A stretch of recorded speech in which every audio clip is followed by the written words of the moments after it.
In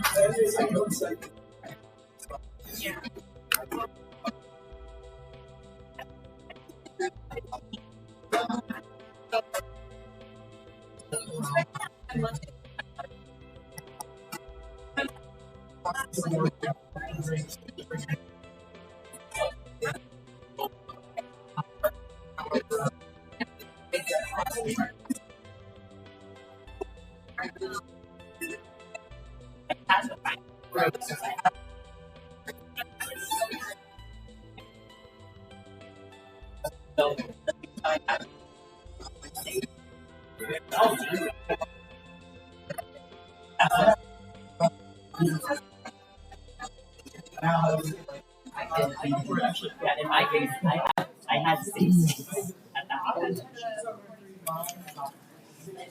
Okay, ladies and gentlemen, everyone, welcome to another week, the final lecture, the final hour probably of EECS 498 Game Engine Architecture. It's good to see you. The room feels very full. That is partially because I think some of the EECS 440 students are kind of getting their final projects ready. And they're going to be going at 7 o'clock tonight. Their event is going to start. But if you look at our schedule in EECS 498, this is pretty much it, okay? This is the last lecture. And our mission today, I want to talk a little bit more about the context of the things you've been building, okay? 4 months ago, you probably had not made your own game engine before. 4 months ago, I'm guessing you weren't quite as good at C++, and in particular, integration as you now are, okay? I want to talk about some of the implications and why all this really matters today in 2025, okay? If you look at today's schedule, this is not quite the end of the show. No, there's one more assignment, okay? And it was either this or the final exam, okay? And there's still time, all right? When are the final exam study days? One of those. Wednesday, Thursday, and then exams. Wednesday, they start on Friday? I have one on Friday. I could make one by Friday. Oh, no. Like, I'm just saying, you know? Like, I'm just, okay, hey, and if any of you say the word, if any of you want an exam, if one of you comes up and says, Austin, do the exam, we'll do the exam. How about that? I'll cancel the postmark. No, I'm just kidding, okay? We're not going to do that. Because, yeah, I don't want to grade that, all right? And yeah, it's you've put in enough effort, I think, on this course. More than enough, actually, being serious. The postmortem is a very nice, gentle, and easy breezy assignment, okay? This is an essay assignment. If you have taken 494 or 440, you know that I never grade essays very hard.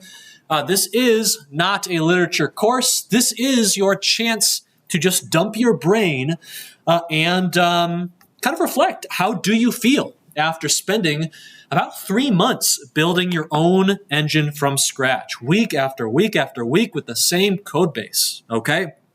I really want to know what your experience was like. I read and graded every single postmortem from last year by hand, and it took me quite a while, but I got a very good feel for what the course was like. And I'll tell you, certain aspects of the course were very nasty last year. I think it's going to be less nasty this year. I think it was, but I really want to read your postmortems. I really want to get a feel for what this course is like so that we can make things even better next year, okay? And so if you look at this assignment spec, if you've taken other courses, this looks very familiar to you. And even if you've done Wolverine Soft Studio, it's very familiar to you. This is a 1,000-word minimum postmortem essay, and you don't have to think about structure in the slightest. All you do is you go in here, you look at the questions, and you just start writing. Okay, that is all you do. You make a copy of this template, and you answer these questions as best you can. What do I mean by that? Just dump your thoughts as they come to you, okay? You don't have to think about grammar. You don't have to think about being stylistic, okay? Just do a brain dump, okay? It's the same kind of thing I do at the end of many days.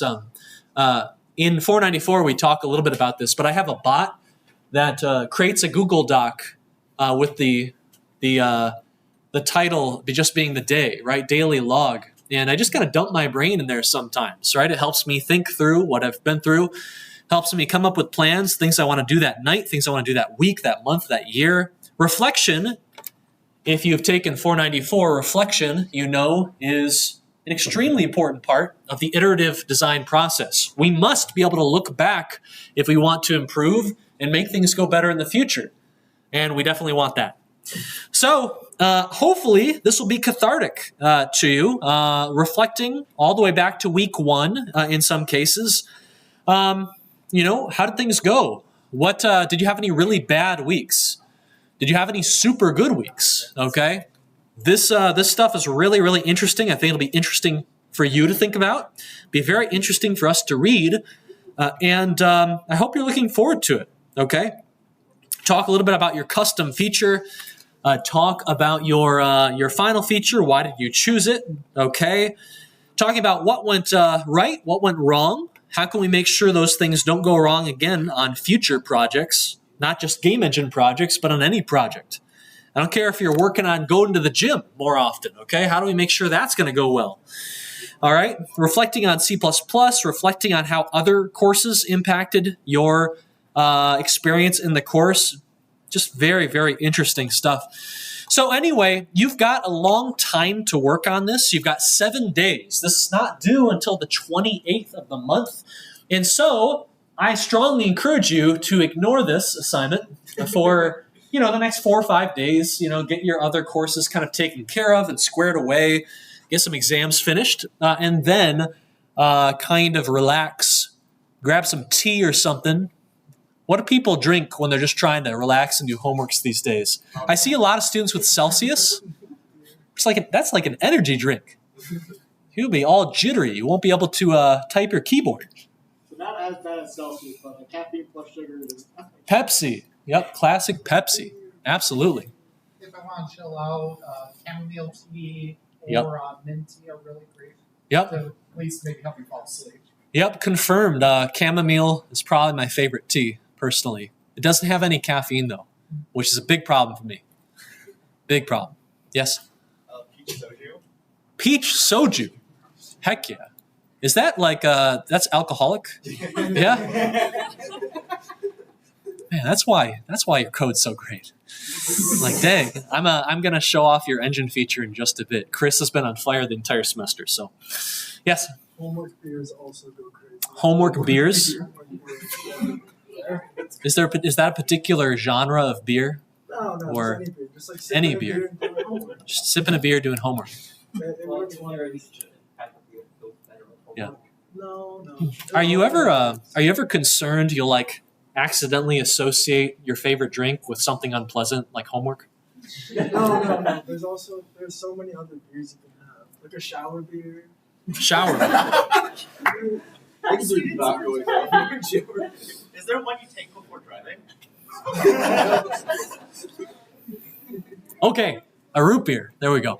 All right. So, very good. I hope the postmortem assignment isn't too bad. It's a lot of free points, basically. Okay, very easy grading. Just make sure that you are giving a good shot at each of the questions, and you'll get all those points, no problem. All right.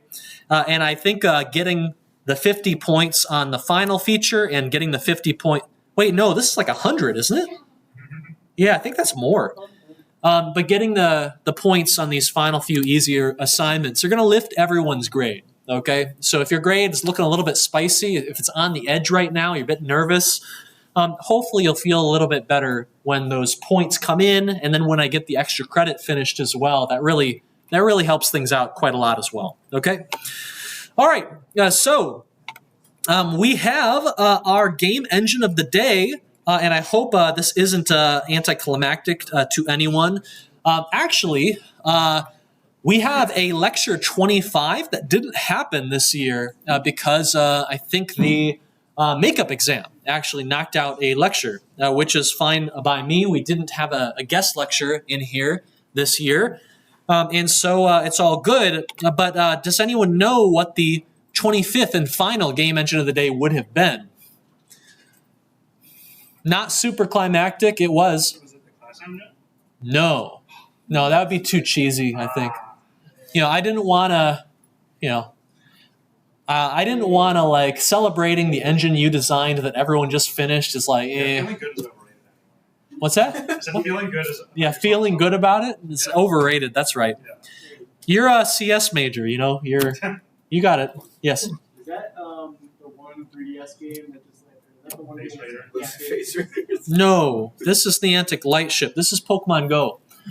So the 25th game engine of the day, or the game engine of the day for Lecture 25, is the Diffold engine, which is used by King. That is the internal King engine, which is kind of interesting. This one is too, though. Niantic Lightship, especially for our EECS 440 students in the room, this is basically Niantic, the Pokemon Go companies, until recently, their main internal AR engine. Okay, this is a rival to AR Foundation, which is what we use in EECS 440, and something that we very well may switch to next year when EECS 440 runs again. It was released in November 2021. It was created by Niantic, and it was created by Niantic kind of, not in the middle of the Pokemon Go craze, but in their efforts to expand past Pokemon Go. Niantic decided they want to become a vendor not just for gaming experiences, but also for software, okay, for other people and other teams who might want to make something similar. And so they created Lightship.dev and their Niantic SDK in order to help people basically access Niantic's data, but also to kind of help people leverage Niantic's superior AR technology. AR Foundation, the AR tech built into Unity, it's kind of crusty, right? Not always super accurate when it comes to detecting surfaces, detecting walls, right? Creating collision volumes out of real world stuff. But this provides a lot of improved technology. You can see how quickly it is able to mesh a fairly complicated scene. And it's not perfectly accurate, but it's better than AR Foundation, probably by a mile, okay? And you can do some pretty interesting stuff. It can use computer vision to not only mesh areas, but also understand kind of what is it looking at, right? Create these interesting groupings. It can also do things like local real-time multiplayer as well. So it can see other players and allow you to do interesting kind of multiplayer scenarios. So pretty cool stuff. It provides an alternative to Unity's AR Foundation. It is free for most use cases until you start getting big. This is a very common model. It has a pricing calculator. We'll see if it has changed. But basically, you can kind of tweak the resources that you are using. Niantic SDK, you've got, let's see, monthly active users, 1,000. So if you've got 1,000 monthly active users, you're going to pay $50, it looks like a month, to use that SDK. Now, hopefully, you are able to monetize 1,000 users up to $50 a month. And if you can't do that, that might be a problem for you. The Maps SDK is free for quite a while until you hit, about 25,000 users, and then that goes up. So that's kind of cheap. But very cool little calculator, help you understand kind of how things scale. Number of locations, what is VPS? Centimeter accurate localization for users and AR content, okay? That's actually, that goes up a little bit expensively. But anyway, so pretty cool stuff. And again, most of these features are free until you start getting really popular. This is the moment, if you start seeing things like data transfer caps, this is when you get very serious about how can we make our multiplayer work? How can we contact our servers? How can we use all these services with the least amount of data possible? And that, if you have the optimization brain and you really enjoy doing that stuff, then that is a really fun thing to do, okay? You use Niantic SDK in the form of a Unity package that you bring in. You also sign up for a kind of a back-end account, a user account on Niantic's website, and that's where you can kind of monitor your usage. and how much you're going to pay, and also manage billing and stuff like that. The existence of this technology is very curious. Why? Usually, companies that develop impressive new technology, they don't tend to give it away if they're using it heavily. Niantic builds the Pokemon Go product. They build a Harry Potter product. They've got a bunch of stuff, like at the NBA. I think they got an NBA Pokemon Go game. It's like, I don't know if any of these are still around. Yes? Harry Potter's down. Harry Potter's down for the count. The only other one that I know of that's not currently is Pikmin Bloom. Pikmin Bloom is still going. Monster Hunter one. Oh yeah, that was. They have a Monster Hunter one. They had a Jeez. Tetris one for a bit. We're going to have a University of Michigan one soon at this rate. In fact, we do. Okay. Well, I heard that there's one designed around Ann Arbor that is going strong. Okay. In fact, there are many different versions of it out there, and they're still running. So there is that. But why do you think Niantic would say, hey, we got this great AR technology, we got all this mapping data, but we're going to let others use it? Why would they do this? Yes? Because they're collecting the data and making their maps better. They're collecting data from usage, I'm sure, right? They're collecting some money. But what happens if a Pokemon Go killer springs up and it's using Niantic's own technology to defeat Niantic? Yes? They still make lots of money. They still make lots of money. In fact, they control the prices, don't they? Yeah, so they got a lot of leverage in this situation, so they might feel pretty good about it. If Niantic were nervous about the performance of their games, they might decide to let others take a try. So when Harry Potter fails, and fails pretty hard and pretty quickly, that probably spooks a lot of people at Niantic. What happens if this turns into Pokemon Go? What happens if Pokemon Go and Pikmin Bloom both crash and burn? We might end up getting sold. So, what other ways can we make money? Well, we've got some pretty cool technology people are interested in. Let's see if we can commercialize that. And it's a pretty cool thing. I wish a lot more companies would do that. Google Stadia was crashing and burning. And instead of letting others really just use their technology, which was very impressive, they just kind of, got bored of it, like Google tends to do. And now it's just kind of, I have no idea where it is, just kind of missing. Okay, missing in action. So anyway, very cool thing that they did this, and we'll have to see if the availability or the pricing of Niantic Lightship changes now that Scopely, a company that I hear is very known for their kind of monetization, they love to put the squeeze on when they can. We'll see if that changes how they behave or if they even continue to support this product at all. Okay, we will see. But in any case, Niantic Lightship, a very cool piece of technology that maybe if you take EECS 440, you'll get to learn about. EECS 440, for those of you who are confused, is, I think, our main Unreal Engine course on campus. In addition to being half Unreal Engine and half Unity, half VR, half AR. So there you go. Okay, you're going to learn more about that tonight at 7 p.m. if you want that. You want to have that those experiences. Okay. All right. Postmortem assignment has been released. You already know about that. Do not be concerned. We don't care about grammar or structure. We just want you to dump your brain out and reflect. It shouldn't be. It shouldn't take too long. It should be cathartic for you. Hopefully, you can rant, you can rave, whatever you want to do, and you'll probably get those points as long as you're answering the questions. Okay, in a slightly meaningful way. All right, and then tonight, EECS 440 showcase at the Viz Studio. You go there, you have a good time, and yeah, it should be a good time. Okay, I want to talk to you about a kind of a brief topic. This is not going to be a long lecture. I think I said as much. For those of you who do not have your exam and you want to collect your exam, this is kind of your last chance. Okay, I went through the trouble of stickering and putting stamps on some of your exams. And so make sure you check out your exam if you haven't. And your stickers, your course completion sticker, this is your last chance to grab one of those. So please do so. Hard course, you deserve to be recognized for completing it. I want to talk to you about what these game engines mean, what they mean to the world in 2025, but also what they meant to me when I was growing up. When didn't really know what I was going to become, what I was going to do, okay? Some story time for you, okay? Does anyone know the first game that I ever played? Did I say it? I could have, and I should have, okay? Because you've already seen it. Can you guess? Yes.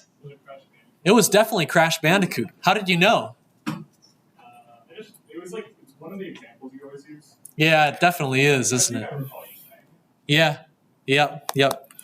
Crash Bandicoot, 1999 game. Okay, it comes up a lot. It was a very interesting game for many reasons.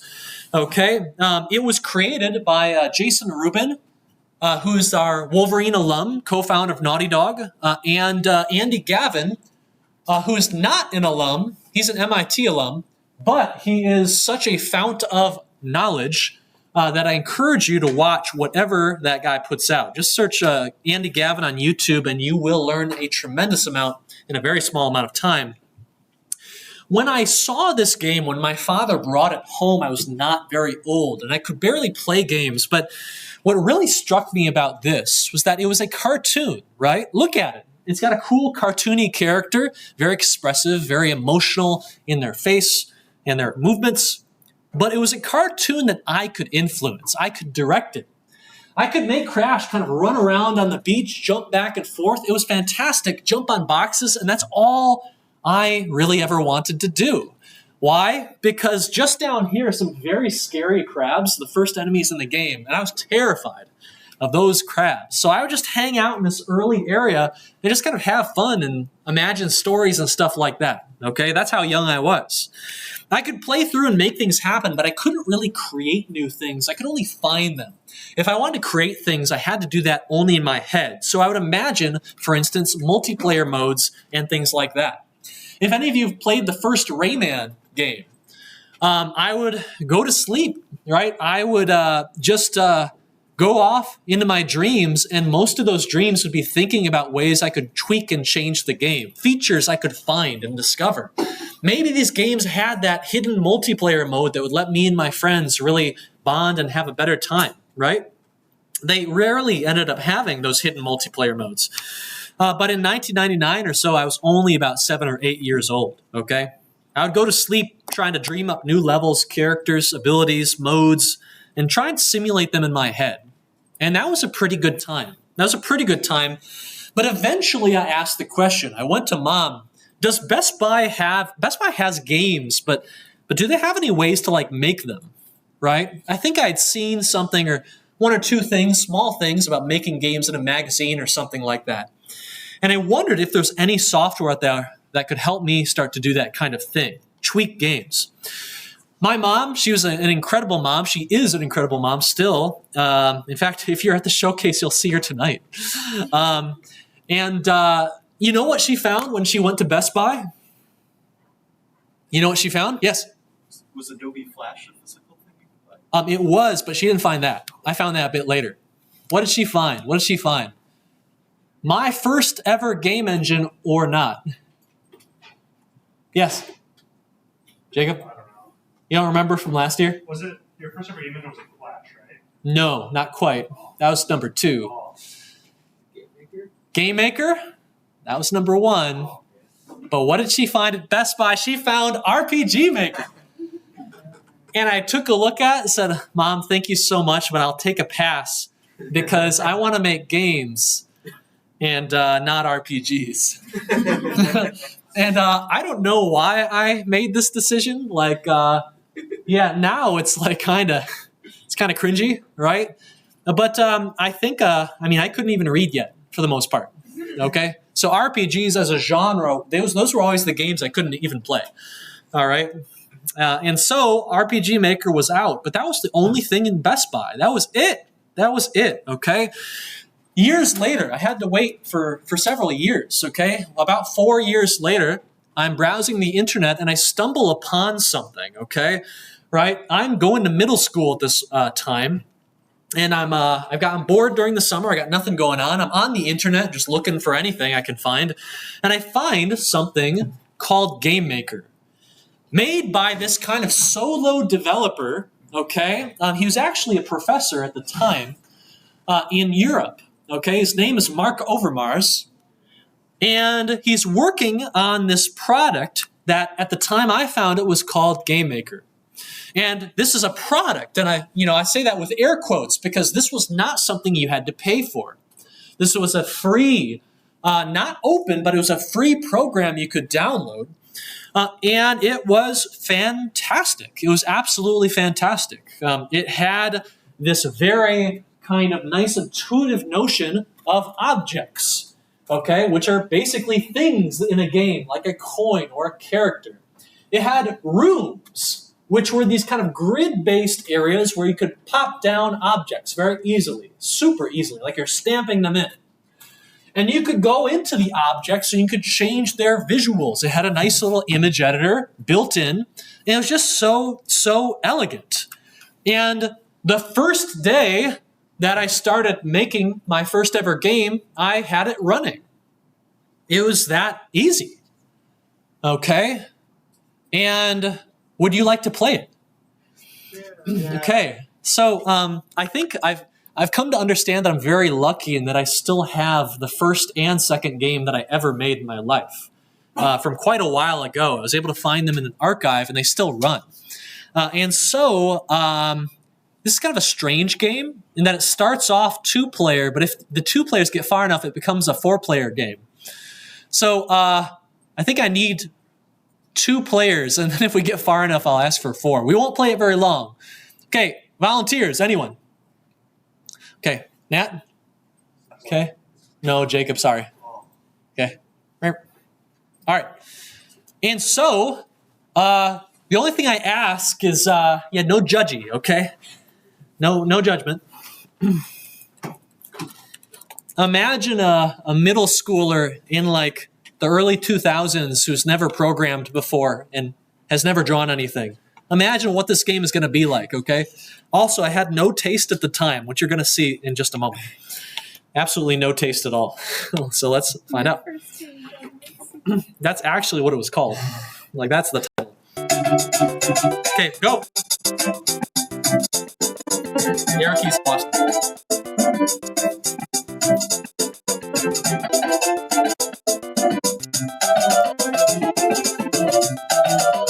If you stand there, you die. First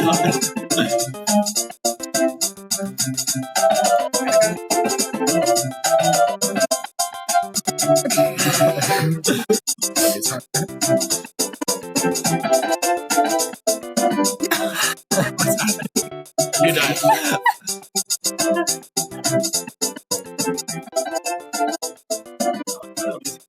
Thanks. Yeah. Composed it myself. Okay, so here's a tip for this stage. You have to stand around being bored at the start because if you charge ahead, you're just in a no-win situation. You see this? Yeah, so just chill here. Just chill here for a bit so those things coming up from the bottom don't get you. Now that you've waited for a bit, you can do the actual stage. Okay. What do you think of this background? I'm looking for feedback. I'm thinking like maybe I could make it a bit faster. It's beautiful. I should make it strobe? Oh. Alright, we'll lock in. You gotta lock in. This is it. The characters have a slightly different hitbox too. Which one's easier? It's doing per pixel collision, so pretty sure the person with the big head and the hair is more difficult to maneuver. Uh-oh. Okay.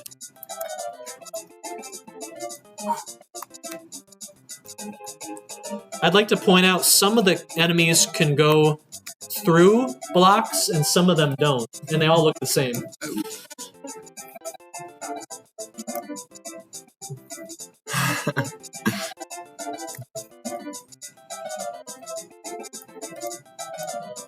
Oh. Do we have to wait? Mm. Risk it.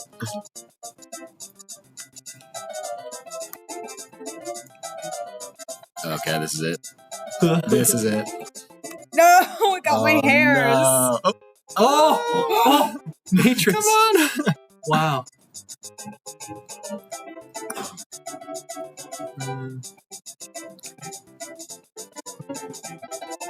Oh my goodness. This guy scares me.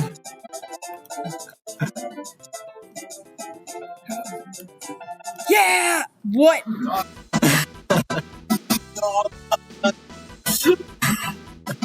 This is a boss fight.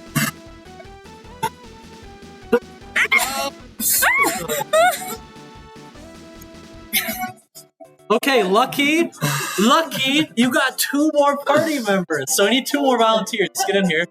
What Okay. What keys Okay. do they use? You have to figure it out. Here's your room to figure it out. Okay. Someone on WASD? Yeah, I'm on. Oh, you're on WASD. Okay. Okay. You gotta find the other All one. right, So, alright, so these WASD goes four up right there. here. LJK. L. Okay. I got Rainbow Guy. Did you find it? Oh wait. Oh, I found one. Okay, Oh boy. I'm the girl. Oh my god. Oh my gosh. Wait, Uh-oh. where am Okay, I? there you go. Where am I? Oh, I was Oh, we're all off in the. I different spawned off the spots. screen. Okay. It's quite a lot of content for your You first spawned game. off the screen. Amazing. Uh Oh fudge. It said I'm Joe dead. Mama. So Yes, it did.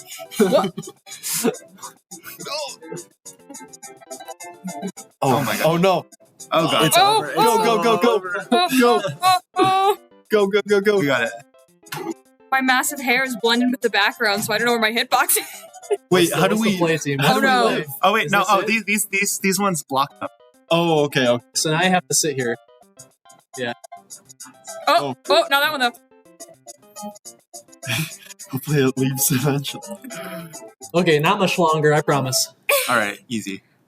Oh, another boss fight. Oh gosh. Yeah. This reminds me of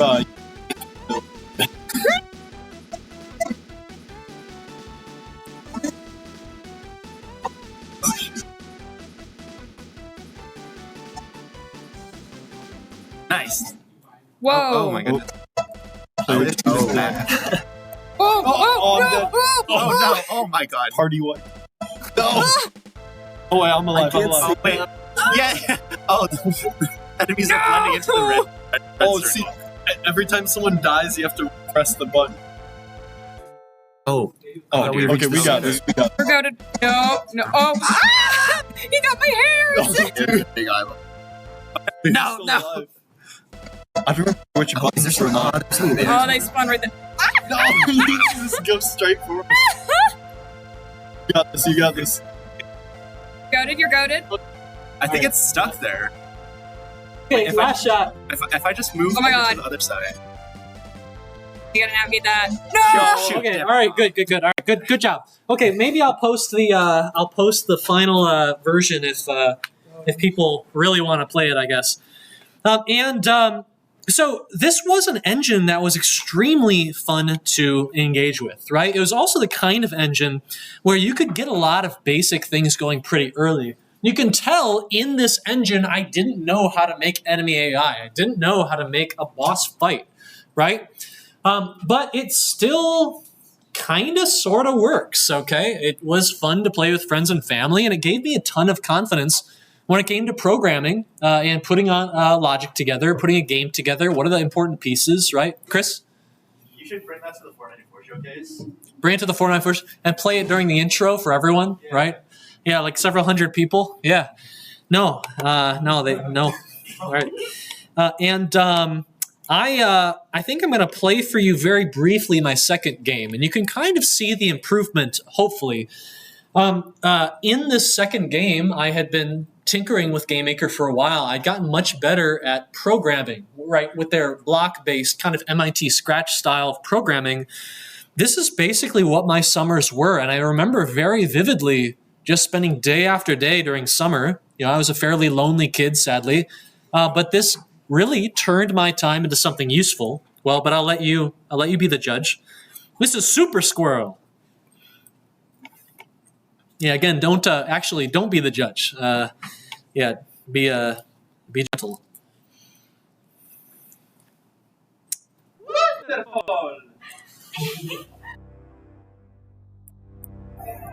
It's my Super Squirrel logo right here.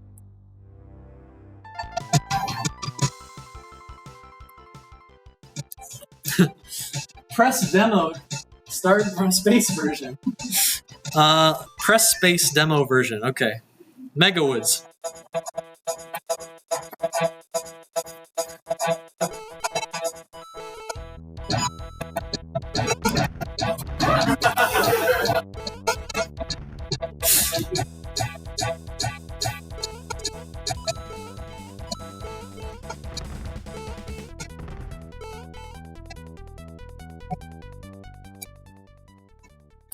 I could program double jumps, scoring systems, health points, and stuff like that now. But I still couldn't figure out how to get you to like move up and down a ladder. So all ladders in this game just force you to go up.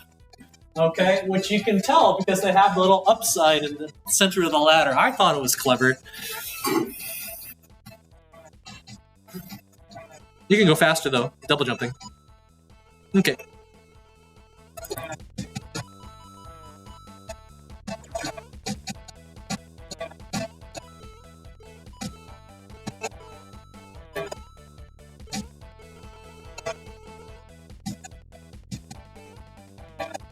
Here we have a blockade.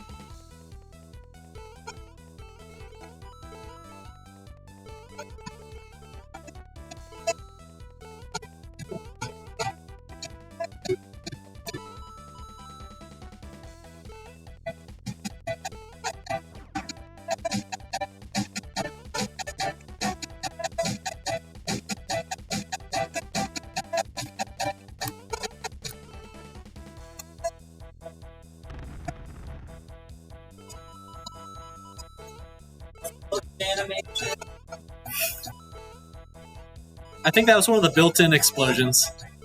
It just came with Game Maker.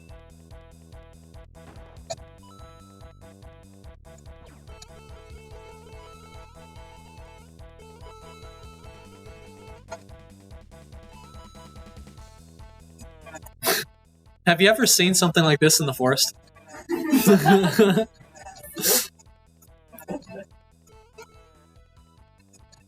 So I won't burn too much more time. I do want to show you the boss fight in this stage because it's a little bit more boss fighty than the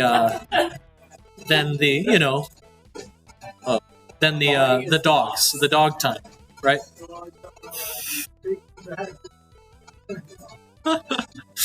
Oh man, this makes me nostalgic like you wouldn't believe. I was so happy when I found these. There are a lot of projects I worked on that I was not able to ever recover. They exist only in my memory now. There's a... Yeah, let's see here. Okay, there we go. No checkpoints, by the way, so don't mess this up. Larry Tomato. I think that's a VeggieTales character.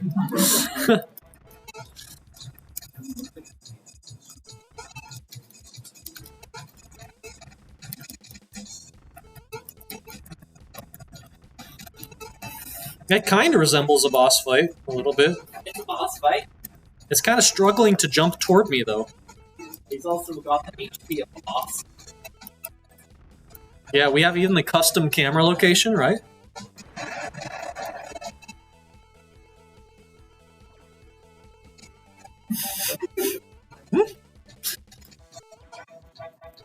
Flying squirrel time. Maybe we should remake this in the A2 engine. I mean, Thank you. New test cases. New test case. This is one big auto-scroller. Maybe I'll post this one. I'm not embarrassed about this one like I am about my first game. This game's very, very hard. So if you want to play this game, then I wish you good luck. Send me a DM or something. And maybe I can get a sticker made for anyone who can complete this game.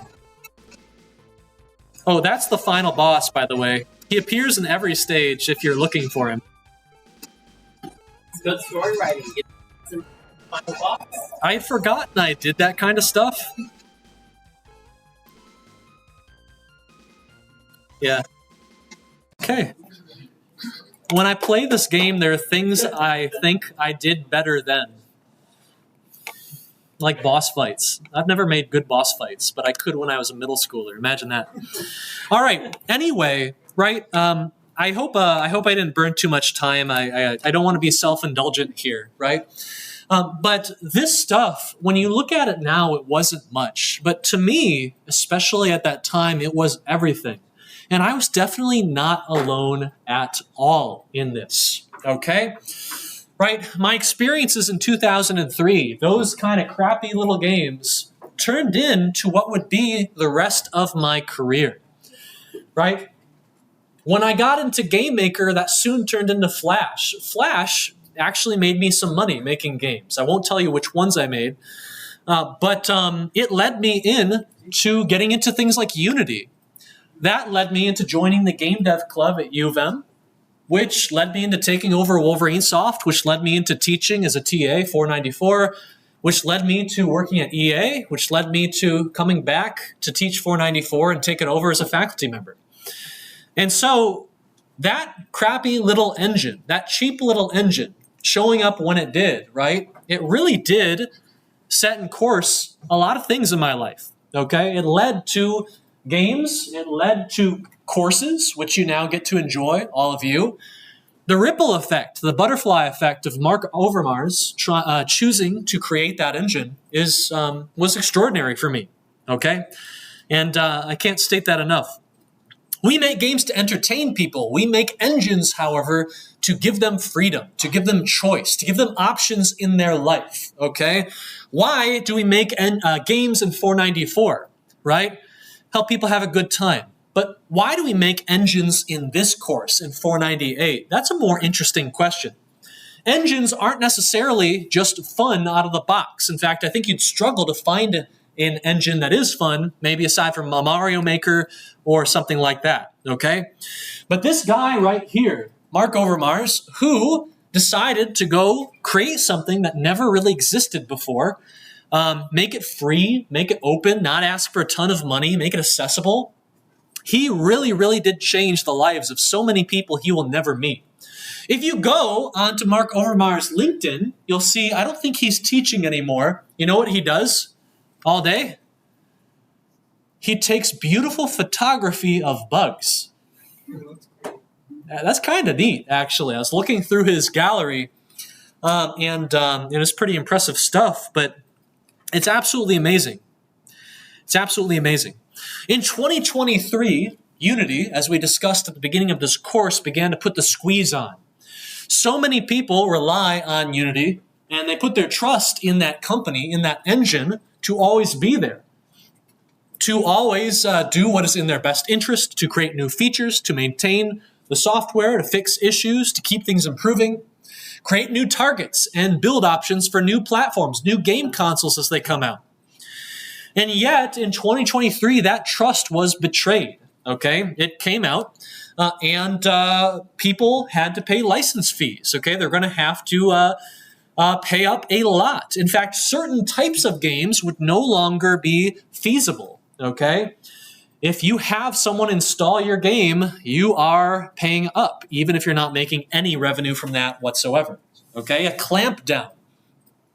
Some of that freedom we all enjoyed for a long time was taken away.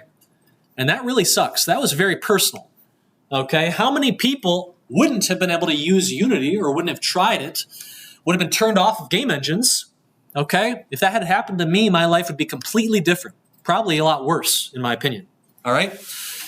But the big thing here is that Unity is not some special kind of boogeyman, all right? Unity is trying to keep the lights on, okay? Unity is a company that is struggling. They are in bad shape, okay? They're a company that is very, very bloated right now. They are very bad at making money from their engine, okay? And they've been very desperate. So this kind of attempt, this kind of squeeze they put on the developers in 2023, this is not the end of that. Their situation has not changed. They must try something like this again in the future. Okay? Their shareholders demand it. And if I was a shareholder, you know what? I'd be demanding they try and figure out a way to make money too. Okay? Because I want to retire someday. And I have some Unity in my 401k through an ETF. I would never choose that company.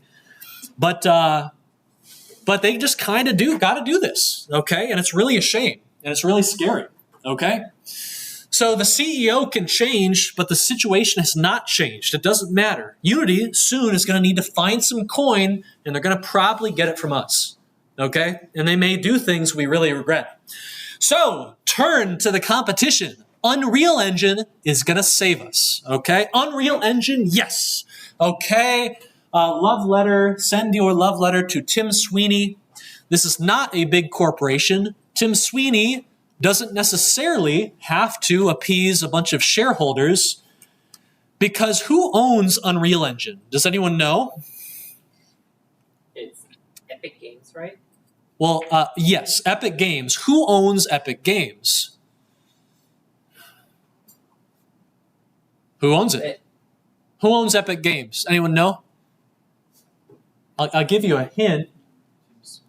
Tim Sweeney, but is that all? I think the majority of shareholders are Tencent now, right? I don't know if it's a majority, but look at this, okay? One of these slices is Tim Sweeney's, and we're probably very fortunate that the largest slice is. At least that's when I got this data, okay? Things may have changed. That big orange slice is Tencent, okay? A very, very large technology conglomerate, which is not in the business of charity, okay? They have their own shareholders, and they need to make sure that they are bringing in returns, okay? The other ones, okay, and by the way, Tencent might be looking for a squeeze here pretty soon too, okay? Their chart doesn't look all that much more exciting than Unity's does, all right? But this isn't just Tencent, okay? Because we have other wonderful companies, Sony, okay? They make really, really, really good decisions, so I'm not worried about them at all. And then Kirkby, okay? Lego company. That's kind of an interesting company to own a chunk of Unreal Engine. But it was fairly recent news that Disney, in the midst of some of their turmoil, they had a CEO who was getting challenged very publicly about a year ago, said that they were making a $1.5 billion investment to take a chunk of Epic Games, okay? That is not in this chart. Is very possibly the case that your founder entrepreneur now owns less than 50% of the company he created, okay? There's also the possibility that Tim Sweeney, changes his mind and decides he wants to squeeze. He's getting a bit, retired. Maybe he wants to sell. Maybe he gets hit by a bus, okay? Hopefully that does not happen, but it could, okay? What happens to all 4 of those courses I showed if I get hit by a bus? Your schedules for that next semester going to change. Okay, that's all I'm saying. So hopefully that doesn't happen, but it's a very precarious situation. You want to put your faith in Unreal Engine to be the bastion of open access engines, right? Engines for everyone. Got some bad news, okay? Probably not for long, all right? Probably not for long. Yeah, and I don't really trust Disney too much either. Okay, when the Ukraine-Russia war broke out in 2020, was it 2022? Time flies. Jeez.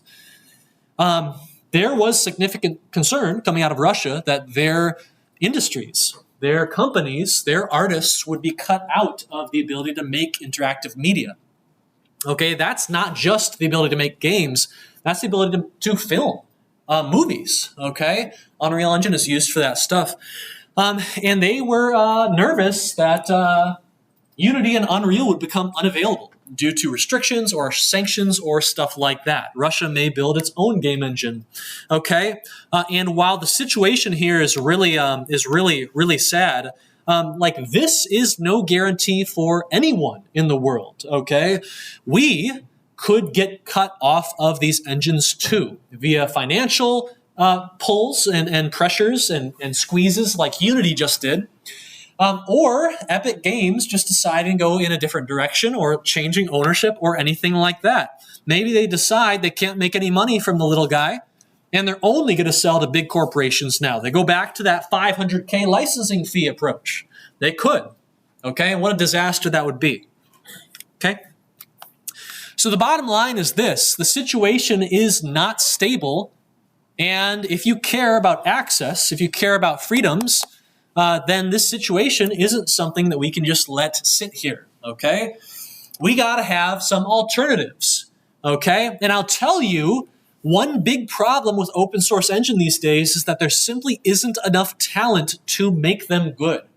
Okay? It is simply not things that people tend to do. Make your own game engine, why bother when you can just grab Unity off the shelf? Okay? We're going to need some alternative engines, okay? And we've got a few. These are just a couple that I saw in the Discord channel just very quickly this morning, okay? Chris, all right, Chris X, a fully integrated editor, right? Using MGUI allows you to monitor and adjust things at runtime. Very good art, by the way. You can see an entire scene hierarchy, the kind of which that you would see in Unity, right? And you can actually go in, as this gets explained to us, right?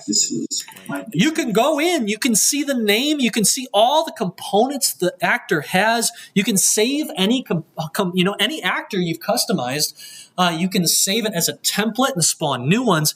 I think about the only thing you can't do is edit the code directly in here, right? You have to open up the external editor. Can you, is there any button for like create new component and then it directs like Visual Studio Code to a new file or something? It creates a new Lua file? It doesn't feel like that much of a stretch, does it? Right? So this engine not only has customization of scenes and actors and all that stuff and properties on the actors, you can click play and actually watch it move around, right? And you can watch the impact and effects. You can also hot reload any code that you alter, which is just amazing, right? So you can adjust a component, then you go back into the engine, blah, blah, blah, blah, blah. Yep. Go back into the engine, new message, and boom, it is doing and running new logic. You haven't even started the engine again. That is fantastic stuff. Super exciting stuff, and like the beginnings of an engine that people might actually use. Okay? Really, really impressive. 3D support, Noah, right? And let's take a look. Back to our cube.lib, we can see our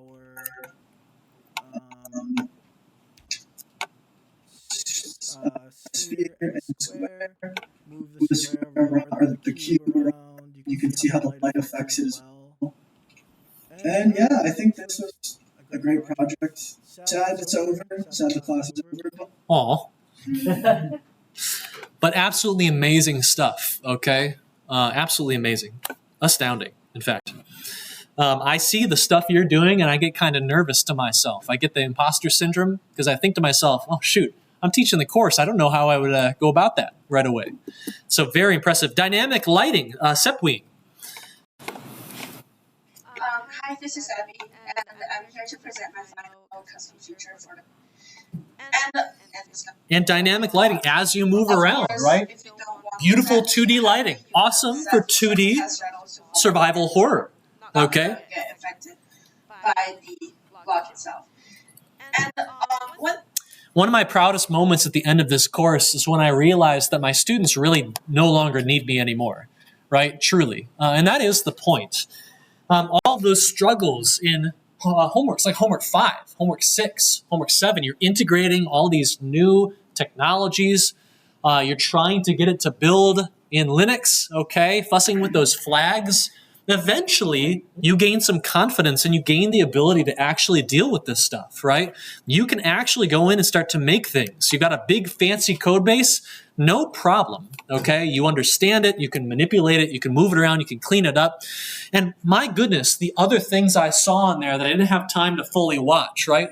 We got multi-threading going on there. We got particle systems with actual collision physics. So the particles are colliding against objects, rain hitting the floor, just absolutely gorgeous, right? Lots of other cool stuff as well.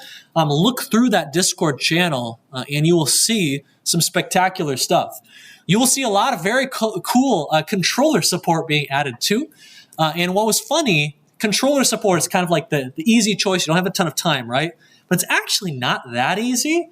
And a lot of the ones I saw had like cool custom features going on. Like it supported a ton of players or really cool exotic controllers. Or like it controlled the lighting on the PS4 controller. It's super, super cool touchpad stuff.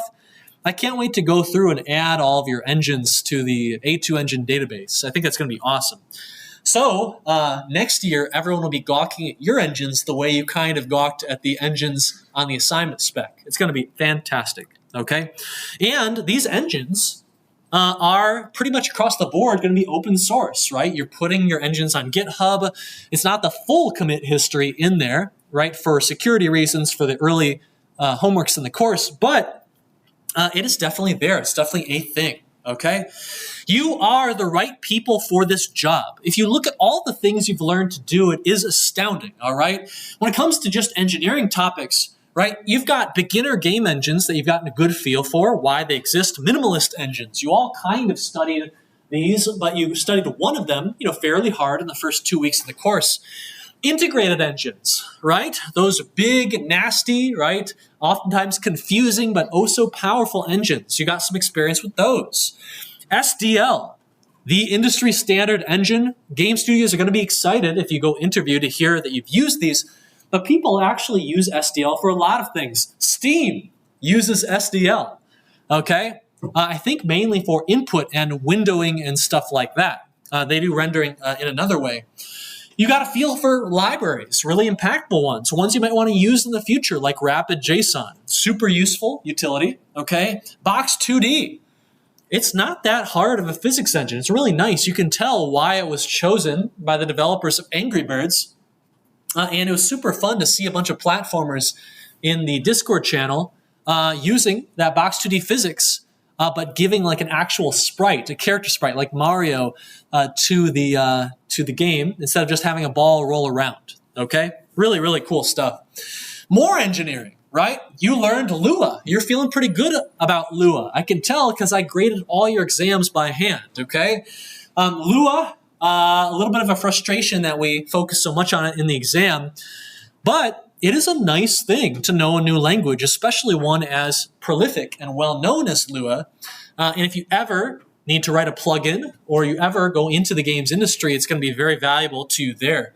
Composition. You've gotten a much better feel for it, I'm guessing, than you even had in EECS 494 or EECS 440, right? You didn't just use components.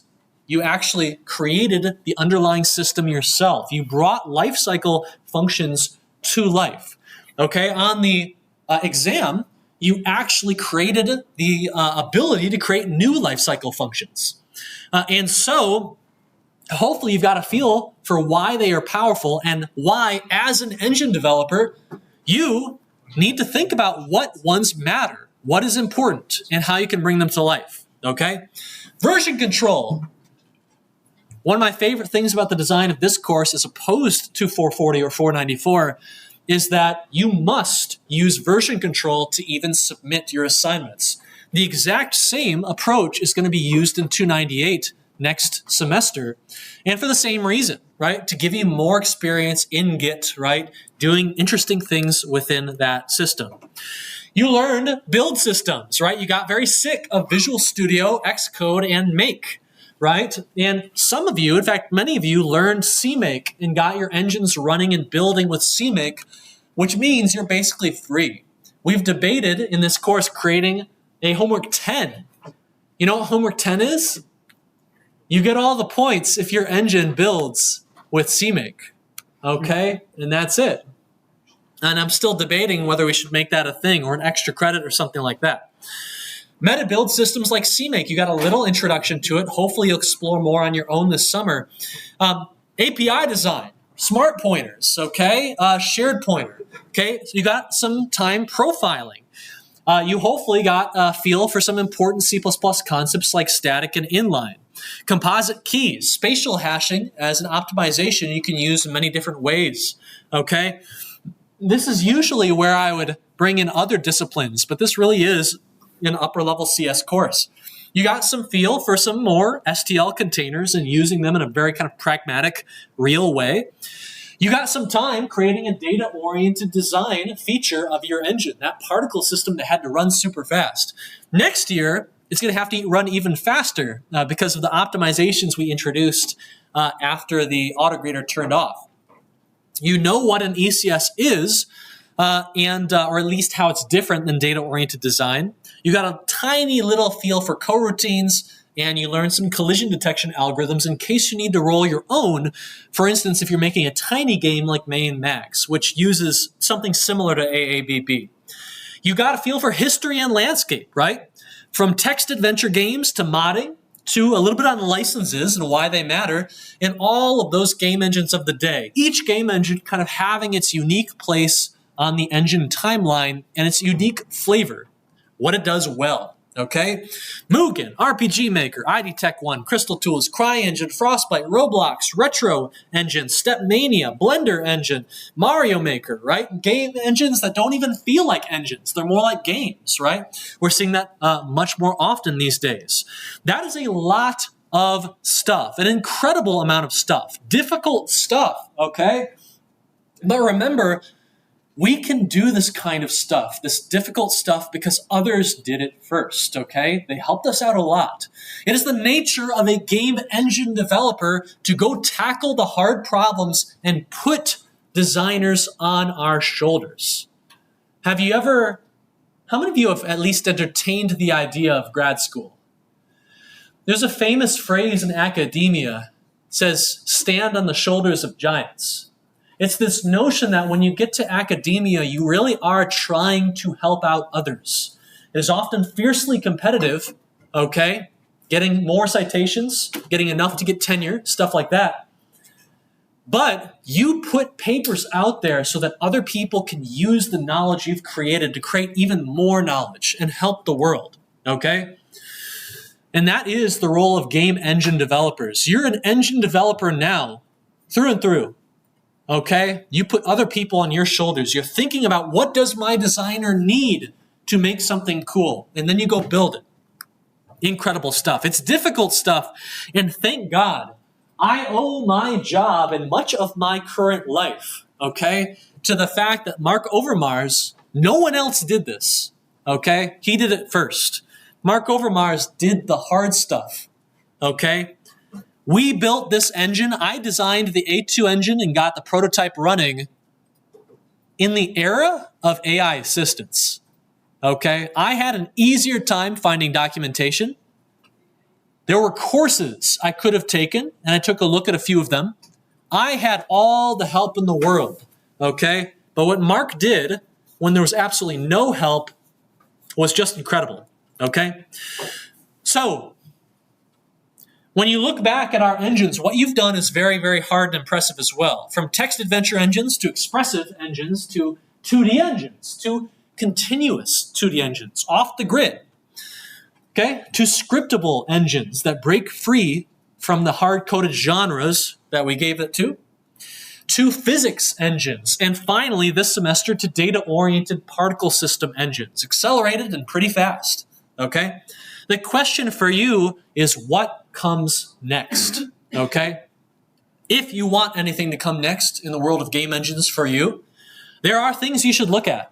If you haven't taken the custom engine feature timeline to do it, consider things like Lua JIT, okay? Did anyone do that in here? I think I saw one engine that did it. Lua just in time. Our Lua interpreter is somewhat fast, but if you want lightning fast Lua execution, Lua just in time is how you get that, okay? I've heard it's not very hard to integrate. CMake, a lot of you did that in this course. If you want to break free from these nasty 3 engines and maintain portability and make your development life very nice when it comes to adding even more libraries, CMake is something you can look into. Features like Dear MGUI, adding more features, adding customization, adding debugging tools, making a full editor. It's a very, very fun thing, cool thing to do. Moving to the world of 3D rendering. 3D, right? If you want a 2D engine, that's great. But remember, 2D is a subset of 3D. Okay? And so if you go 3D, that unlocks a lot of potential for you if you want to. Beyond new technologies, new knowledge could be in your future if you want it to be, okay? There is a YouTuber that's very well known as the Cherno, and he has a game engine series that I think the engine is quite a bit different than ours, but he actually goes quite a bit further, okay, and implements a lot of features that we don't, okay? And so you can follow him if you want to, maybe over the summer. There are a lot of other courses, if you haven't taken them, where you can use your knowledge of game engines to explore other parts of the creative experience, okay? EECS 494 will make you dramatically better at using these game engines to do incredible things. In particular, you'll become a master at Unity, okay? And I had some students who took 498, game engine architecture, and then went into 494. They did a tremendous job, an excellent job, okay? And part of that was that they already had that knowledge, and they had some knowledge that let them get more knowledge really quickly. You've got 440, you've got 298. If you want to get more into the 3D and art side of things, you can do 298.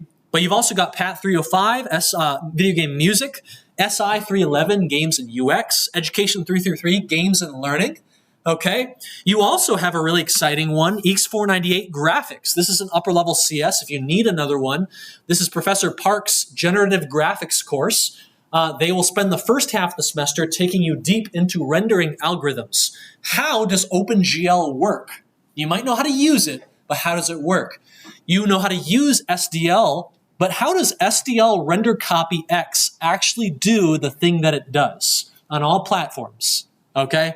That's the kind of things you'll get a better feel for if you take that course, all right? And new communities. You do amazing things, all right? I've seen you. You are incredible people. But if you want to have an impact on the world, you got to get out there, okay? People got to know about you. People got to see the cool things that you do, all right? Groups like IGDA Ann Arbor, okay? If you're sticking around Ann Arbor, this is a good one once a month. But wherever you go, there will be a game dev meetup. I guarantee it, okay? You just have to look for it. Maybe it's an IGDA chapter. Maybe it's not. Maybe it's something else, okay? You've got universities but nearby, then you've got a game dev club. If you don't have a game dev club there, you got to start it. Okay? Clubs like Wolverine Soft.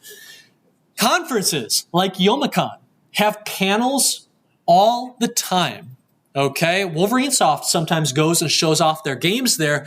You can go there, submit a panel idea or a talk, an industry talk, a lecture on the topic of building your own game engine from scratch. Yeah. Yeah, two Youmacons ago, Wolverine Soft and we went to Youmacon and gave a presentation on what it's like running a student-led studio. You can apply online. They'll give you free tickets. You can skip the lines. It's a fantastic experience. So if you do want to give that talk, they usually have slots open, I feel. So. Yeah. But here's the thing. You've got this incredible and very unique knowledge now. Almost no students I know of are like you. MSU is trying to poach me fairly hard. Well, I probably shouldn't say that. But in part because this kind of course, they have an amazing program, right? Perhaps the best public university program in the country for game dev. But they don't have this, okay? They don't have this. They don't have the autograder. And they don't make their own engines. Those students don't, okay? They do a great job, but they don't make their own engines like we do, okay? Smaller conferences like M+Dev in Madison, Wisconsin. This is a great place to get started, okay? But the big thing here, right? Work your way up to GDC. The big thing is that you've got this rare knowledge now, and I hope that you will try and do something with it. I understand you got to go out there, you got to get that job, take that nice Amazon AWS gig, and go out to Seattle, make those 6 figures. It was really weird when I started teaching because my students would immediately go and like double my salary. I was like, how does this work, right? What's up with that? That doesn't happen as much now that I've gotten raises and stuff. But anyway, so the important thing, though, is that you got to get out there and share and spread your knowledge and expertise because I'm telling you, it's rare expertise and we're counting on it. Okay, the situation is getting desperate when it comes to open source engines, when it comes to the expertise to keep them moving forward so that we are not in the iron grip of a couple duopoly companies that can determine the future of engines and game dev as a result. Okay? One final anecdote for you on the topic of difficulty. You all chose this difficult course. You knew it was challenging, and so I think you'll feel the story a little bit, okay? It was 2015. I was working for Electronic Arts, and I was in San Francisco. One of the cool things about San Francisco is that every single day of the week, doesn't matter if it's a weekend or a holiday or what, there's a hackathon happening somewhere in the city, okay? If you are into tech, it is a good place to be, all right? So San Francisco, I was working at EA, and we saw, a couple coworkers and I saw that over the weekend there was a Gear VR hackathon. Okay, this was a Samsung-sponsored hackathon. Samsung at this time had created their own VR headset. Now, interestingly, it was a mobile headset, similar to the Google Cardboard or Google Daydream. Here's how it worked. You would buy this headset. It was a little kit. It was very cheap, only about $60, okay? And you'd take your phone, your mobile device would be the computation. It would also be the display. And you would slip your phone into the end of this headset, and it would basically be attached to your face like this, okay? And the software, special software, would make sure that each eye saw a different half of the screen and the both halves were slightly different, okay? And it worked very well. The headset did, at least, okay? They had a hackathon, and the grand prize, $10K. Ooh, okay. I'd like to win this one, all right? I really would. 10 grand up for grabs at this hackathon. So we go to this hackathon, and we're having a big problem. In fact, everyone is having problems. The Gear VR has had its SDK released, but it is awful. It's terrible. It doesn't really work, okay? And we're fighting. We're struggling, okay? We have to work at this for about, I'd say like about 12 hours. And then we took a break, and we came back, and we finally got our first Unity project to run on the headset. Okay, it took about 12 hours of grinding and very frustrating stuff, okay? We'd make a little bit of progress, and then it would just crash. So we'd have to try and figure out the crash and poke and prod some things, and then it got a little bit further, okay? It was just awful. And so we got the thing running with about 5 hours remaining in this 24-hour hackathon. And so I want to show you the game we ended up making. This is called Cube Runner Chaos. We stole the Cube Runners franchise name, okay? We also stole something else. I'm going to play this video for you of the gameplay footage. Just, listen to the music. See if it's a little familiar to you. Well, that's what happens if you die in the game. We just launch you and spin you. In VR, that's a pretty mean thing to do, okay?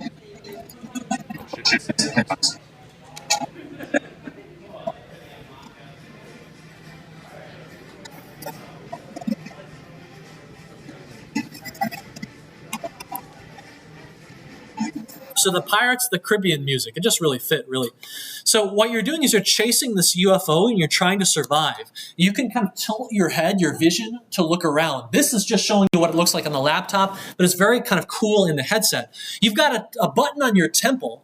Oh no. You've got a button on your temple that you can use to fire this little bullet. This bullet will take out things in your way, and if you touch anything, oh, there's a whale. That's cool. I forgot about that. And if you touch anything, you die. You go flying and you restart. Okay? I added this shot because sometimes you'd get into an impossible situation where there was just physically actually no place you could go. Okay? And you'd get wrecked. And that didn't feel good. It's a pretty crappy game. This is a pretty bad game, actually. In fact, this game seems downright evil, how it just throws you. And some of the judges wanted to puke, okay? I thought they would throw me out of the competition at the very end there. Is this where you say you won first place? I won first place. But do you know why? Nobody else could get a build running? We were the only ones to get the SDK to run. Okay? And everyone else who went up at the end, all they had were like concept sketches and slides of what their product was going to be if they actually got the tech to work.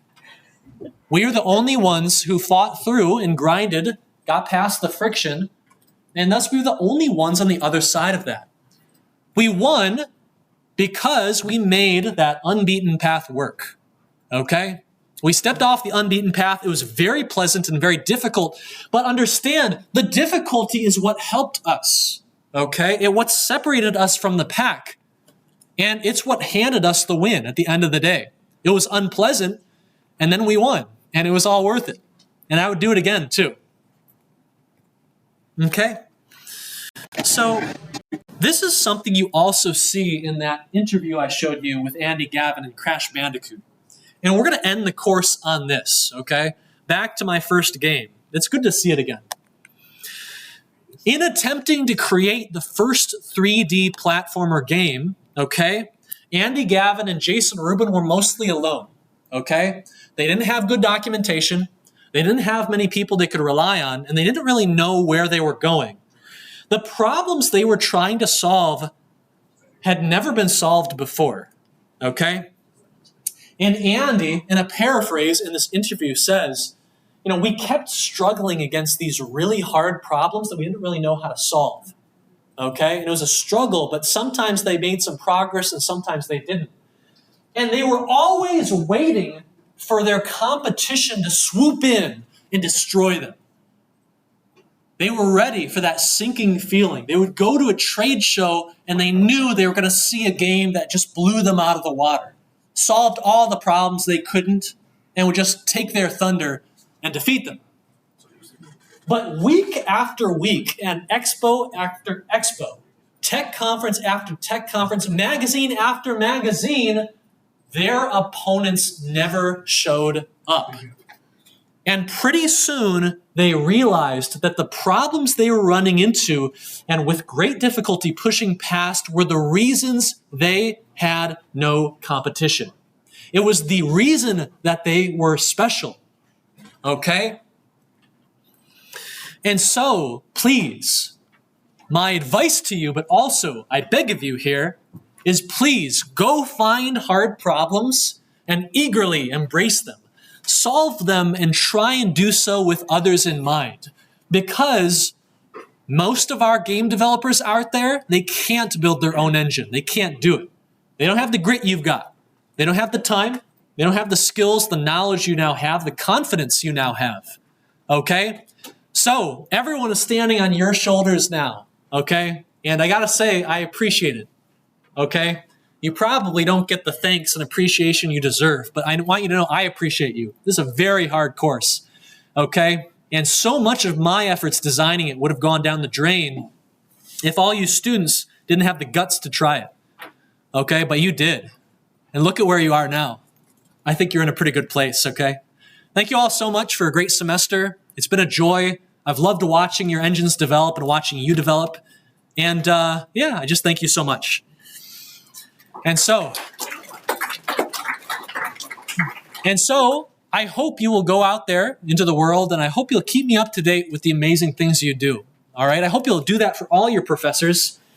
I'll say it again, we can make a lot more money doing anything else, but your professors aren't here. I'm not just talking about me. Your professors aren't here because they want money more than anything else. There are other things they prefer, actually, higher on the list. Okay? And you can really keep them in it emotionally and mentally by helping them understand that what they're doing matters.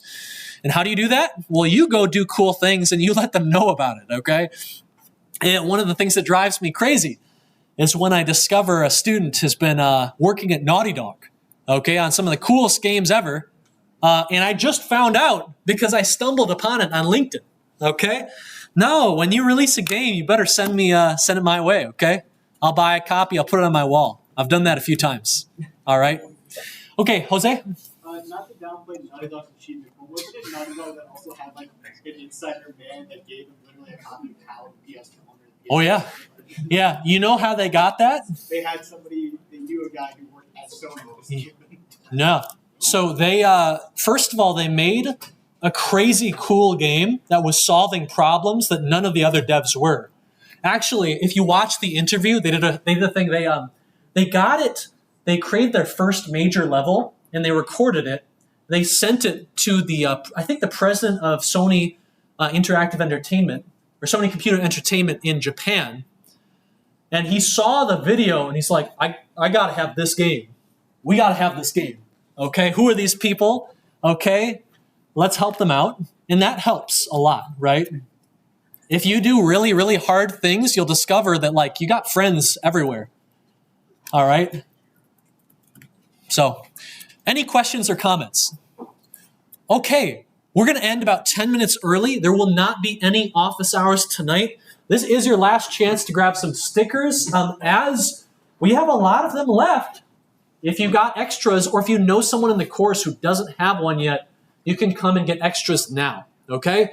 So come and get them if you wish. This is your final chance to grab your exam if you want to. And I'll be out of here in 10 minutes, and I'll be back shortly after. Stick around for the 440 showcase at 7 o'clock and enjoy some cool VR and AR projects. 440 students, EECS 440 students, if you need a computer, these computers are all available. Feel free to ask people to move away if you need to, okay? So, It's been a pleasure working with you. Yep, thank you. I'll let you know if I ever finish Wolverine Engine or yes, please. Or please. if that game I'm working on ever comes out. Yep, let me know for sure. Yep. Okay, is everyone up here for stickers? Hey, thank you. I'm here to say thanks. I'll see you next semester. Very good. At 298? Yeah, and hey, that reminds me actually. Wait a second. Okay, I got one more thing to show you for the 298 students. Okay. So the 298 students, I had no sleep last night. Here's why. I put about 5 hours into the first question of the first homework of 298. Has anyone played Dark Souls? Oh, God. Dark Souls. All right, have you heard of Dark Souls? Okay. The very first assignment is about getting students to feel comfy with the weird camera controls in Blender. And they're kind of weird. Okay, you think this is going to be easy like the Unity or Unreal Engine? You just right-click and you start flying around? No way. Okay? So this is Lordran, the Firelink Shrine from Dark Souls, imported into Blender. And your first assignment in the course has two parts. The first part is about panning, rotating, and zooming. So your mission is to find these sunlight shields on every one of these characters. They've been hidden, and you have to kind of move the camera around to make this work and find them. One is underneath the belly here. Okay, this is spoilers for next semester. You have to go find the other ones, all right? But the second part of this first question has you flying around with the kind of FPS first-person controls. You have to fly around and follow these two paths, okay? Because some NPC characters, some special guests have gotten lost in the world of Dark Souls. They've gotten lost in Lordran. And this map is too big to pan around and just zoom, okay? And so you have to use the special flying mode that turns it into a first-person shooter game and get a feel for the controls, and you have to follow it through this big map until you find the lost characters. You snap a photo of them, you put your photos into your Git repo, do a commit, do a push, and then you're done. Okay? Because artists need to know how to use version control too if they want to contribute. But I feel like there's so many other version controls out there that are made for art. Yes. Well, yes, but any like indie team probably using Git, right? So anyway, yeah, that's what I was working on. And if that seems like why did it take so long? All of these models require a lot of processing and prep because you import them and they're broken as hell. Okay? They're a disaster.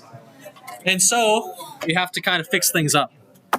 But anyway, that's the situation with 298. Get your exams, get your stickers up here if you want them, and yeah, I will see you. I'll see you tonight, everyone. Hey, what's up? See you. The stickers for completing. Yes, I do. I have the May and Mag stickers as well if you want them. Yeah, really quick. Thank Yeah. you for a Hey. couple semesters. Yeah, I'll see you later. Yeah, I'll see you around. How's it going? It's going okay. How's your semester? Pretty good so far. Good, good. What were you taking? Like 2 robotics classes and Hell yeah. compilers. That's fantastic. Yeah. Compilers. I took graduate compilers. You got to end. Yeah, at the end. Did you get the bad ending as well? Is that where you die? Yeah. I did, but I mean, I can do it real quick. Good job. Well, thank you. You're welcome. Thank you. Courses as well. Thank you. Oh, I have a quick question about Yeah. the final Okay. upload thingy. final so, upload. Yeah, like for my custom feature Okay, on yep. Canvas. So I forgot to put my portfolio Ah. URL on there as well. I only Um, put it on the exhibition and the forum. I would add it as a comment. Okay, So you okay. can like put the link in a comment, and we'll see what the graders decide to do. I think technically they're supposed to take points, but we'll see what happens. Okay, got it. Yeah. Thank you. And also, I remember that you're talking about like posting an API reference for the A2 engine.